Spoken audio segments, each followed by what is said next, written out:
नमस्कार दोस्तों, एक बहुत ही बड़ी खबर है कि अब जो भी 7वें चरण की बहाली होगी उसमें जो मेरिट पॉइंट और नॉन मेरिट पॉइंट के लिए जो लड़ाई चल रही थी या जो भी कुछ भी चल रही थी उसे अब डिसॉल्व कर दिया गया है। यानी कि 7वें चरण में जो बहाली होगी उसमें 2011-12 एसटीईटी पास अभ्यर्थी भी भाग ले सकते हैं और एसटीईटी 2019 के जितने भी क्वालिफाइड अभ्यर्थी हैं वो भी बराबरी के रूप में भाग ले सकते हैं। यानी कि जो मेरिट पॉइंट और नॉन मेरिट पॉइंट जो दिया गया था उसे डिसॉल्व कर दिया गया है, उसे हटा दिया गया है। यानी कि सारे अभ्यर्थी, चाहे किसी ने 140 लाया हो और चाहे किसी ने 68 नंबर लाया हो, सारे के सारे बराबर हैं।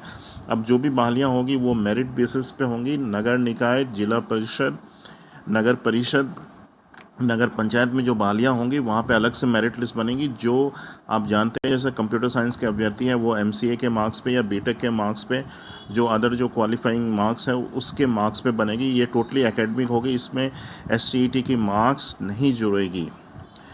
तो ये उन लोगों के लिए अच्छी खबर है जो एसटीईटी मेरिट में नहीं है, उनके लिए बहुत ही अच्छी खबर है, और जो मेरिट में है उनके लिए बुरी खबर है। और उन्होंने जो मेहनत की थी एसटीईटी एग्ज़ाम में वो क्षण भर में चली गई है। और ऐसे में मुझे लगता है जो एसटीईटी मेरिट वाले हैं वो कोर्ट में जाएंगे, क्योंकि उन्हें जो मेरिट पॉइंट दिया गया था वो उसे अब हटा दिया गया है।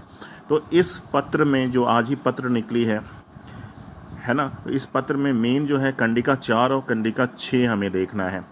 तो कंडिका 4 में लिखा हुआ है कि समिति की उक्त अनुशंसा पर सम्यक विचारों उपरांत विभाग द्वारा यह निर्णय लिया जाता है कि एसटीईटी 2019 के लिए न्यूनतम उत्तीर्ण अंक के आधार पर घोषित क्वालिफाइड सभी अभ्यर्थियों को माध्यमिक एवं उच्च माध्यमिक शिक्षकों के 7वें एवं आगे की नियुक्ति के चरण में सम्मिलित होने का अवसर दिया जाए।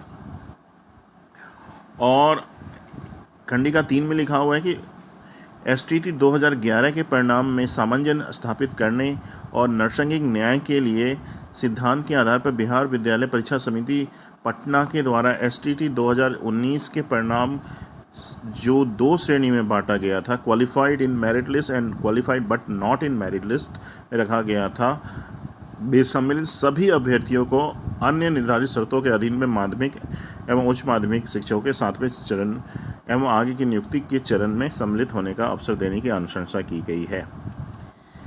और उसके बाद ये लिखा हुआ है कि शिक्षक के पद पर नियुक्ति की कार्रवाई जिला परिषद नगर निकाय के अधीन गठित नियुक्ति प्राधिकार के द्वारा संगत नियमावली के प्रावधानों में किया जाता है, यानी कि एकेडमिक बेसिस पे किया जाता है। इस हेतु मेधा अंक के आधार पर मेधा सूची का निर्माण अलग से किया जाएगा, यानी कि एकेडमिक बेसिस पे जो मेधा सूची का निर्माण होगा उसमें जो अव्वल आएंगे उनकी नियुक्ति होगी, जो नियोजन इकाई वाइज होगी, जो पहले से होती आ रही है। इस प्रकार शिक्षक पात्रता में उत्तीर्ण अभ्यर्थी संबंधित नियोजन इकाई के स्तर से तैयार किए गए मेधा सूची में उनके स्थान और नियोजन इकाई अंतर्गत उपलब्ध विषयवार कोटिवार पद के आधार पर नियुक्ति हेतु पात्र होंगे।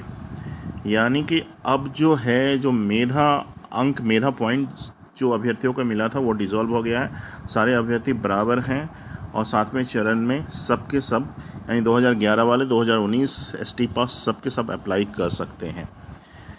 धन्यवाद दोस्तों।